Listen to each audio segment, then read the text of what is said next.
Hi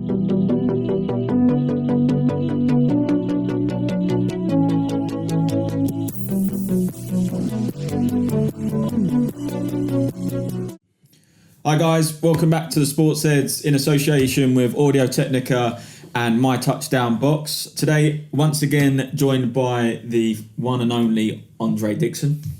Hello guys, how are you? And today, going to go over game week 2 and really take you into what's already happened of game week 3 from Thursday night's game. But yeah, I mean, let's start with a bit of a mix, I suppose, with Thursday leading into what's obviously happened. Baker Mayfield and the Browns. Baker Mayfield is why I've got bags under my eyes. It was a great game. Usually Thursday games are a little bit up and down, more down and up. But this game was amazing. He stepped in after Tyra Taylor got an injury, and I would say that he's going to be keeping that place now. I mean, obviously it was inevitable to happen, but I think that he didn't miss a beat. Their offense became a lot more energized, and he brought them home. I think it's a bit of a blessing that Tyra Taylor, hopefully he's okay. It was a concussion protocol, I think, that he came off in the first place. But yeah, I mean, Baker Mayfield came in. We knew it was about to happen. He got the phone call from upstairs, probably a sort of wish you luck, go and obviously take over, which he did. First throw, found, I think it might have been Landry, I think he might have found in. And again, that pairing looked like that can work quite well. There's definitely chemistry between them, especially 100%. When it came towards the end. I think he works out the game. He can sort of try and be maybe 3 or 4 steps ahead, 3 or 4 plays ahead, should we say. Yeah. There was Tyra Taylor, I think, on occasions, always looking for downfield, the big throw. Every time, it's just like you don't need to do that. I think Baker Mayfield is probably taking a leaf out of some of the sort of better quarterbacks, should we say, in the league's books, where they actually plan the game and sort of see what the other team are probably going to have. I mean, he's just a bigger quarterback as well. And I think with Tyra Taylor, for some reason, maybe the play calling, I can't completely blame him, but it just felt like it was the first option was for him to run all the time. Yeah. So for me, I think that it just led him into trouble, and I think that Baker Mayfield seemed a little bit more accomplished. Yeah, I mean, he was pretty ballsy with the play calling. Obviously, when he took in the touchdown himself, it was a little trick play there, and to do that. Your first proper NFL game. Very Philly special-esque. Yeah. No, that's it. It was good, and obviously it was nice for the Browns, obviously to obviously win a game. They got their free beer as well. That I saw all the beer. Yeah. All the chains were unlocked. Yeah, for Bud Light. Is that beer still good? I wonder if it's not gone off. Well, does beer go off? No, I don't know. I don't think the people were complaining. Yeah, free beer. And to be fair, the Browns fans are some of the nicer fans, to be fair. We had them over, obviously, in London, and they were some great fans there. But, yeah, congratulations to them, obviously, to winning. And, we mentioned, obviously, Landry. And, obviously, I wouldn't say filling a void, but he's obviously, him being there at the moment makes people instantly forget about Josh Gordon. Yeah. But is he a loss to them, and is he a Patriots gain? I mean, what's your opinion on that one? I mean, to be honest with you, with the deal, without getting too technical, the deal that the trade that they've put together was that if it doesn't work out and if he's not available for a certain percentage of the games, then they get their trade picks back. Okay. So there's not a risk for it, and I think it's a very, very smart play from the Patriots. Because at the end of the day is that they get an elite wide receiver, and I think, Belichick actually is known to be able to take troubled, players and actually, get them into a system and work. I think he's an amazing deep ball threat, massive guy. I think he gives them a different option. I'm quite excited to see how it's going to work. I think it's the system anyway. We've said this. I think we touched on it last week about the Patriots. The system works so well, and as long as Josh Gordon can see, get up to speed quite quickly, then you'll probably see a better version of Josh Gordon. What I would say, on the Browns, not everything is rosy. No. Obviously, last week, we obviously saw Taylor 2 kickers, should we say, that cost 2 games effectively there. Zane Gonzalez of the Browns and Daniel Carlson, both waived after each game. Yeah. I mean, that shows you how important it is. I think everyone sort of takes away the kicker's like responsibility. It's just a kicker. But 2 of them will cost the game, and 2 of them, with 1 kick, it's cost them their jobs. Well, I mean, look, we did this in pre-season when we had our little tryout, and I don't know if we've got the footage of it, but if we have, then we'll show it to you guys. But like literally, it's very difficult to do. It's not easy to accomplish. I mean, it was easier for you than me. I was terrible. I'm not gonna lie, I'm still waiting for the phone call. Game week 3, I'm hearing 2 guys have got waived, and I've still not had a phone call. But we need to get this footage out. Even the punt return, like for you to be able to get that off is you got people who are huge hurling their whole bodies at you. But again, you bring that up. They brought in the Browns. The Browns brought in Greg Joseph, who played Thursday, and the first kick, a bit of pressure on him to obviously get the extra point, and he did it. Yeah. It was still very unorthodox the way he did it. I'm not taking it away. He obviously went between the 2 sticks. They got the points up on the board, but immediately after that, with the kickoff, he goes and puts it out of play, and the pressure's back on there with back at the 40-yard line. Yeah, I think and the pressure's back on him, and they're already thinking they're gonna have to do open walking. Yeah, I think it will be, because it's such an important play for them, and they really do need to kick on. But maybe they just need to get a few people off the injured list and see if they can sort of train them back up and take them up. But there's a drought, so maybe you've got a chance. Maybe there is still a chance. I just don't want to get hit by anyone. Yeah, so, I would like to see that. Avoid that. Why did you miss that? I mean, hang out. But talking of injuries, Aaron again. I mean, he's come away with the draw. They almost lost the game, obviously, with the fact that Daniel Carlson did miss that kick, and they got the draw in overtime.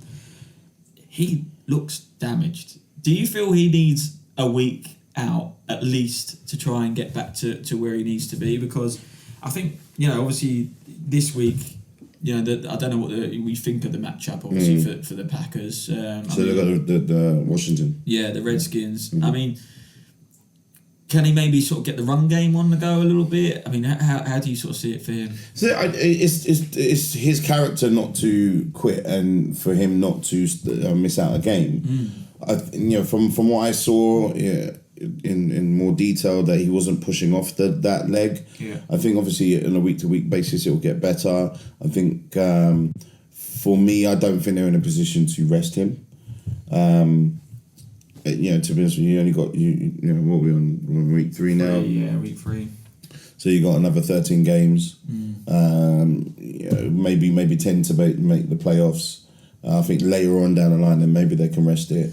But I don't think they're in a position to do it. Looking ahead, maybe the following week, you got the Bills coming to their stadium. Obviously, let's see how this week goes with the Bills. But if their Bills come away and they're 0-3, I think that's probably a good place to try and give them a rest, because you don't want to find yourself are pushing on sort of playoffs, and actually you've got a team that can probably take things forward, maybe push for something more, but he's so banged up. That's where those fine margins obviously do come into play a little bit, and he just doesn't.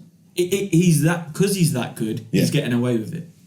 But I mean, to be honest with you, he's that good, and he has that chemistry with the wide receivers. If you look at how it was when he was replaced, it's just pretty much it's a loss. Yeah. So I just think that they're not in a position to let him rest. Yeah. And then to be honest with you, it goes with him. Yeah. Okay. Well, I mean, let's see how he gets on. I still think somewhere down the line there's got to be a rest. Yeah. But we have said, and we've said it many times, for us he is GOAT. Yeah. I mean, look, if he's doing that off a bad leg and he's still performing at that high level, come on. I mean, we'll touch on sort of fantasy side. I wouldn't recommend anyone taking him out of your team. Not until you see that he's completely out last minute. You obviously keep him in, but I do have sort of long-term concerns about that. Obviously, in that knee, because it's heavily strapped, and it's heavily strapped. He's not pushing off it. Obviously, defenses have got more time to be able to look at how getting how to get to him. I think one more hit on that, it could be a serious problem, but it's pretty much they've got to look at the defenses that are going to rush him as well. Exactly. He does have to be careful with that, the Redskins defense will be coming at him, definitely. 100%. I mean, A few teams that probably need a bit of a better defence. There's quite a few in the league now, as you'll see from the graphic now. The 0-2 teams. As you see from there, Bills, Texans, the Raiders, Giants, Lions, the Cardinals, and the Seahawks. We're both in the same boat here. Yeah, it's painful. I'm not normally used to it. Obviously, you are normally quite used to it. So, Yeah, from last season. Yeah, you might be. I'm not. But we got battered by the Rams. So yeah. I think with the with Cardinals, I think that there's more realization that it's a work in progress, rebuild. So therefore, to be honest, you're not really expecting too much. Yeah. However, obviously, you don't want to get beat the way you get beaten. Like that. Yeah. But I think with the Giants, with the offense that we've actually got, it's very frustrating that Eli gets little to no time to throw the ball. It just seems like, okay, let's just pass it to Saquon or let's pass it to Odell. But you haven't been able to get Sterling Shepard in the mix as well. Yeah. Evan Ingram hasn't really been involved. It's only from blown coverage that he actually got his touchdown the other day against the Cowboys.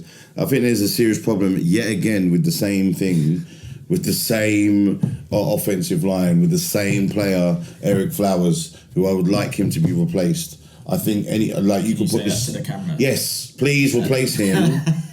Because I could put this chair with no one in it and actually do a better job than him. But obviously if he comes over to London, I'll be... I was going to say, yeah. He's a big dude. Yeah, I was going to say, see if you say that to his face. Yeah, and he's from the U as well, which is even more disappointing because I'm supposed to be cheering him on. You're doing a great job. No, you're not. But obviously, back to my actual point, rather than talking about Giants, because it's the same old story. You lose every week, even last year. You'll probably take over from the Browns. At this rate, yeah. But out of those teams there, who do you realistically see sort of getting out of the rut and maybe having a proper, realistic chance of making sort of playoffs, really sort of a big push on? The Texans are getting a better, but obviously they're against the Giants. So I think it's pretty much one of those two teams. I don't really see. I'll have to have a look again, but I don't really see much hope from the rest of the teams because I think that seems to be unrest with the Lions because of the new Patriot kind of a way that he's brought in, and there's been complaints with the players over this week. And I think with the Bills, they just look terrible. And one time you've actually got a player quitting halfway through the game, which this is something I've never. We wouldn't really plan to talk about this one, but I've never in my life seen. It's equivalent to me just walking off the now halfway through a sentence. Not just got retired. Yeah. Go out properly. Yeah, all that time in the league, go out properly. He looked around and he thought, nah, I don't want to do that anymore. That's a disrespect to all your teammates. I wouldn't expect that from anyone in any sport. I've never seen anything like it. See the game through. It's disrespectful to so teammates. You've got another way. The organisation, everything to do with the organisation, fans, it is disrespectful. But I don't want to get into that because I'll just rant. It's banging. I'm already being a sports person myself. It is disgusting. And you know what? I think you should give the ticket money back to some of the guys. I've really be coming back for his signing bonus. Listen, he needs to just walk away and go somewhere else. He did. He did, but somewhere else. Just leave the state. For me, out of those teams, I think you're right. It's probably the Texans. The rest of them are through transition and a bit of unrest. So I think we can agree on that on the Texans. Yeah. Seahawks, no way. Sorry, just real quick point. Seahawks, no way, because again, it's the same type of thing. They've got Russell Wilson, as I predicted at week 1, dancing around and running around for his life, and it's a shame because he's an amazing quarterback. I was going to say, don't scare him off because we don't want him retiring. No, not Vontae. And as we did last week, we're going to review the 2 top games and give it the game of the week, the SportsHeads game of the week. And the 2 that we wanted to go over, or contestants, should we say, are the Bucks and the Eagles. Very close-knit game there, but the Bucks taking it 27-21. Another close game, but very high scoring and great for the mutual, should we say, was the Chiefs and the Steelers. Chiefs look strong. Very strong. They gave them a beating. Yes, kind of. 42-37. It's still a close game for me, but obviously, the rock was thrown hell of a lot. And what I'll say regarding that one, it was I think that the Chiefs, the Steelers started to get their stuff together late towards the game, but the statement was made within the first. I think it was the first throw. That seems to be happening with the Steelers a lot. Yeah, I mean, and the Chiefs on the flip side start really quickly. Yeah, and woke you up real quick. Oh yeah, and it will show you. I mean, the Chiefs put 21 points up in the first quarter. Yeah. Then there was a wake up call. And this is where the game for me got good, because then the Steelers in the second quarter put up 21 points. Yeah. And it's like game on. Here we go. Now it's the battle there. Third quarter, it was a boxing match, like who took each round. And third quarter came, and obviously the Chiefs took that round, and it was just the damage was done, and it wasn't enough for obviously the Steelers to get back. But it was still that added bit of excitement to say, could something obviously happen there? Right. So it was a great game. The reason I put the Bucks and the Eagles in the game, in this sort of game of the week contention, is the fact that obviously watching the Bucks, everyone was like, okay, let's see what they're actually about. Let's see what they're about. Let's see what happens now. And obviously going up against the Super Bowl winners, and they come through it again. Yeah. And it still didn't look like it was like it was a fluke. It was like. People were talking a bit more. Fitzpatrick still talking about him. Yeah. We're still talking about him in this show and many other shows that people want to talk about him. And he's obviously come in and obviously doing a bit. But for in terms of the actual games, for me, I quite like the Chiefs and the Steelers just because of how it was, as I say, like that boxing match, and it was just like for guys that obviously getting into the game.